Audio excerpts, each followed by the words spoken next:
بسم اللہ الرحمن الرحیم۔ السلام علیکم دوستو، کیسے ہیں آپ؟ امید ہے آپ خیریت سے ہوں گے۔ دوستو، اگر آپ صرف ہنسی مذاق، تفریح اور رقص و سرود کی ویڈیوز دیکھنے کے عادی ہیں تو آپ سے گزارش یہ ہے کہ یہ ویڈیو آپ کے لیے نہیں ہے۔ یہ صرف سنجیدہ دل و دماغ رکھنے والوں کے لیے بنائی گئی ہے۔ اگر آپ کے دل کی کھڑکی بھی کھلی ہے تو اس ویڈیو میں آپ کو بہت سی ایسی باتیں ملیں گی جو شاید آپ نے پہلے نہ سنی ہوں۔ مثلا قرآن کی بعض آیات کو سمجھنے کے لیے زیادہ تگ و دو کیوں کرنا پڑتی ہے؟ نمبر 2، علامہ اقبال کی شاعری اتنی مشکل کیوں ہوتی ہے؟ انسان کے اندر جو پروگرام بلٹ ان ہے وہ آخر کیا ہے؟ وہ کون سا پروگرام ہے جو اللہ تعالیٰ نے ہمارے اندر بلٹ ان کر رکھا ہے، شروع سے ہی ہے؟ سورہ فاتح کے اندر آخر بہت سے رازوں میں سے ایک راز آج ہم آپ کو بتائیں گے۔ اگلی بات جو ہم یہ اس میں دیکھیں گے کہ اس کائنات اور اس کائنات کے ہر ذرے کی خواہش کیا ہے۔ ہر ایک کی خواہش ہوتی ہے نا، تو کائنات کے ہر ذرے کی خواہش کیا ہے؟ دوستوں، ہم شروع کرتے ہیں آخری سوال سے۔ کائنات کی خواہش کیا ہے؟ کائنات کی خواہش ہے توازن، ایکویلبرم۔ پوری دنیا، انسان، حیوان، جاندار، حتیٰ کہ بے جان بھی توازن چاہتا ہے۔ توازن کو تھوڑا سا سمجھیے گا۔ اب آپ چھوٹے چھوٹے ایٹمز کو بھی دیکھ لیں، وہ بھی توازن، ایکویلبرم اور سٹیبلٹی چاہتے ہیں۔ توازن کا مطلب ہے عدل، یعنی جو جیسا ہے، جس کے لیے ہے، وہ ویسا ہی رہے اور اسی کام کے لیے رہے۔ عدل کی ضد ظلم ہے، یعنی توازن کا بگڑنا ظلم ہے۔ جب بھی کسی شے نے توازن خراب کیا، اس نے ظلم کیا۔ جب بھی کسی شے نے توازن خراب کیا، اس نے ظلم کیا۔ انسان سر فہرست ہے توازن بگاڑنے میں۔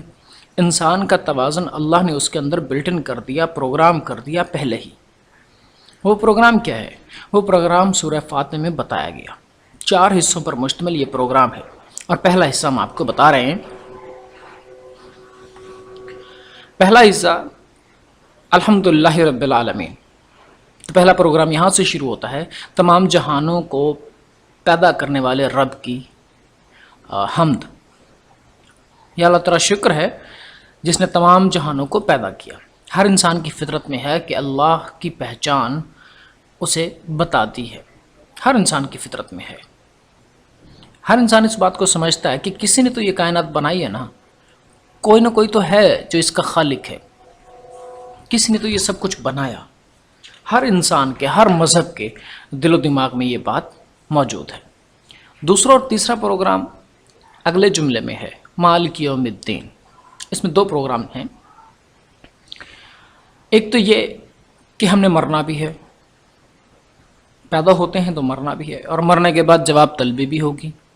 اچھا کیا تو اچھا صلہ ملے گا، برا کیا تو برا صلہ ملے گا۔ تمام مذاہب یہ بات مانتے ہیں کہ جو جیسا کرم اس دنیا پر کرے گا ویسا ہی صلہ اسے اگلے جہان میں ملے گا۔ یعنی اللہ مالک یوم الدین ہے، اسی نے ہمارا حساب کرنا ہے۔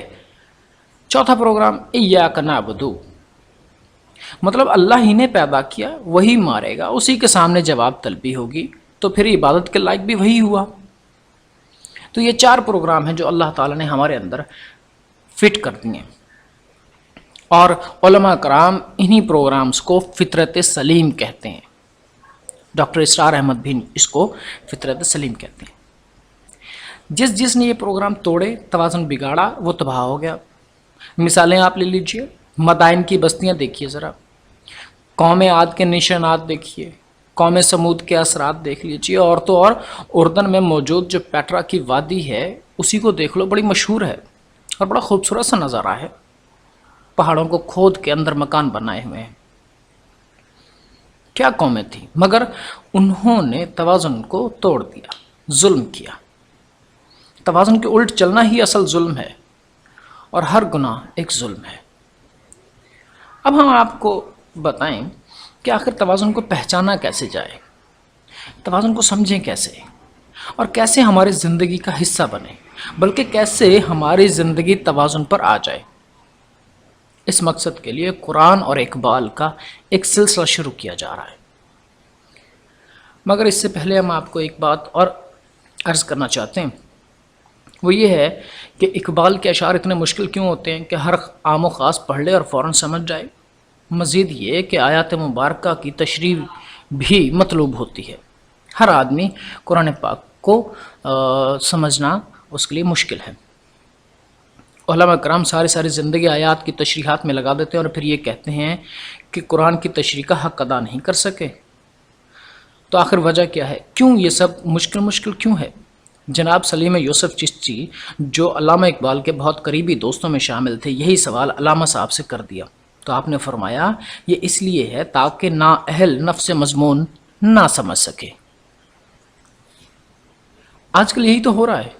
جس کے ہاتھ ہلدی کی پڑیا لگ گئی وہی حکیم بن بیٹھا. اگر ہیرا جوہری کے ہاتھ میں ہوگا تو ہی ہیرے کی قدر و قیمت ہوگی، ورنہ جس کو ہیرے کی اہمیت کا پتہ ہی نہیں وہ تو اسے غلط استعمال کرے گا، کم ویلیو پر استعمال کرے گا یا پھر ضائع کر بیٹھے گا. آپ نے ایک مشہور و معروف ناول پڑھا ہوگا الکیمسٹ. اس میں بھی اسی بات کی طرف اشارہ ہے. جب سینٹیاگو کو سونا بنانے کا جو فارمولہ تھا وہ انتہائی مشکل زبان میں لکھا ملتا ہے صحرا میں. تو کیوں ہے ایسا؟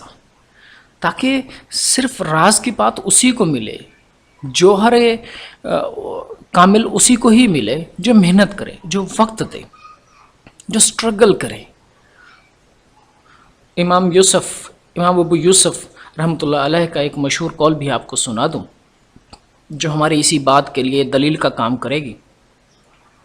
فرماتے ہیں علم اپنا کچھ حصہ اس وقت تک نہیں دے گا جب تک تم اپنا کل اسے نہ دے دو.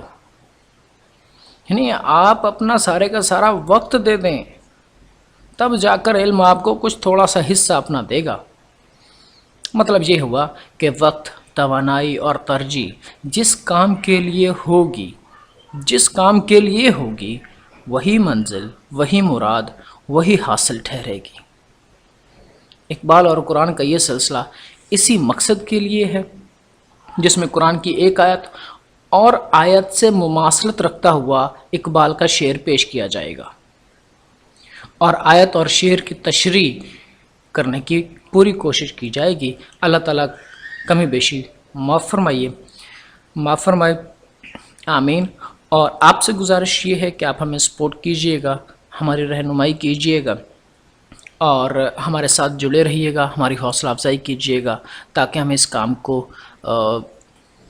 آگے تک پہنچا سکیں. آپ کا بہت زیادہ شکریہ. آپ کا دوست خدا بخش. اللہ حافظ.